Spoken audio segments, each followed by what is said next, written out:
विधि परंपरा मुताबक आज चैत्र पूर्णिमा नरेंद्र पुष्करणु महाप्रभुंकर चाप डंगा गुड़िक बाहर करा कहीं जेहेतु आसंता मे 10 तारिख रही महाप्रभुंकर बाहर चंदन यात्रा रही से जहाँकि परंपरा मुताबक आज नरेंद्र पुष्करणु यह डंगा गुड़िक बाहर कर मो सहित वरिष्ठ रथ तत्वावधारक अच्छा जे कि सुदर्शन मेखाप अच्छा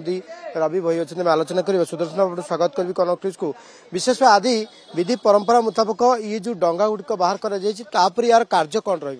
देखो आम प्रत्येक वर्ष पर चलित वर्ष महाप्रभुंकर चंदन यात्रा आज चैत्र पूर्णिमा 5 गोटी जाक नाहा आमर बर्तमान ऊपर को कढ़ागला। कार्य भई सेवायत मान करती एक बाहर को काढ़ले यापर आमर 2 दिन सुखीब ए डंगा सुखी सारा राड़ पिचु झुणा ओष्टा इत्यादि दि जाई आमर बर्तमान हूँ रंग कार्य करा रंग कार्य तापर आमर 4 दिन पूर्वर आमर बर्तमान चाप निर्माण कार्य आरंभ हम ए 10 महारण और 10 जन भई रही नियोजित रही कार्य करेंगे। ये सब चाप निर्माण कार्य शेष होगापर अक्षय तृतीय दिन महाप्रभु आसवे और नरेंद्र पुष्करणि 21 दिन आम चंदन यात्रा करते सुदर्शन मेखा मो सहित रवि भई जोड़ी होती रबाबा आज केते जन भई सेवायत कार्य नियोजित अच्छा यार कार्य कौन रंगा गुड़िक बाहर जय जगन्नाथ। आज मोर प्रायतः 28 जन 30 जन भई भाई मानक नहीं कार्य कर नरेंद्र पुष्करणी आज आम तो प्रायतः 4टा डंगा काढ़ी सारे 5टा डंगा बाहर जोटा कि 5 गोटी नाहा नरेंद्र पुष्करणी बुड़ी रही है। यही पुण्य तिथि आम उपरू काढ़ी था यापर ना हूँ जोटा कि नंदाभद्रा और बैजयंती ना यापर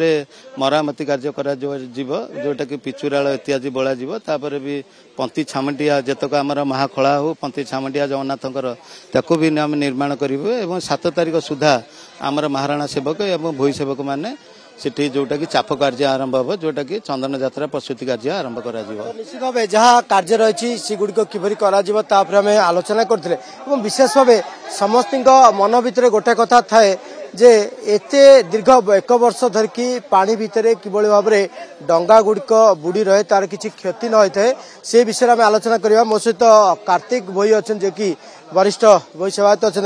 सीधा साला आलोचना करवा समस्त मन से गोटे प्रश्न थाए जे एते दीर्घ वर्ष धरिकी कार्तिक समस्त मन गोटे प्रश्न थाए जे दीर्घ प्राय गोटे वर्ष धरिकी पानी भितर बुड़ी रही है तो महाप्रभु को चाप डंगा गुड़ी किसी क्षति न थाए। जय जगन्नाथ। मो ना कार्तिक भई आम 2023 मसीह महाप्रभुंकर चंदन यात्रा सरिवा परे आम चाप खोली आनी पानी रे ताकू 4 गोटी नाहा एवं नंदा भद्रा 4 गोटी एवं बैजयंती नाहा ए प्रकार 5 गोटी नाहा को आम पानी रे बुड़े रखी था। चैत्र पूर्णमी दिन आम ताकू पुणी 2024 मसीह ताकू बाहर करी आनी ऊपर रखिबू भई सेवक माने मिसी आम से कार्य करूछु। आज आरंभ होईची से कार्य आज से काम सरला परे ताकू आमे ऊपर रखी ताकू सफा करी एवं राळ पिचु झुणा एकाठी मिक्स करी रांधी ताकू आमे लेप लगेबू पेस्ट करिबू। पेस्ट कर सारला परे 4 दिन अक्षय तृतीया थिबो आमे ताकू पानी रे पकई एवं सेपटे नहीं महाराणा सेवक भई सेवक मिसी चाप निर्माण कार्य करिबू। आम आलोचना करते विशेष भाव नरेंद्र पुष्करणी जो बुड़ी रही डंगा गुड़िक आज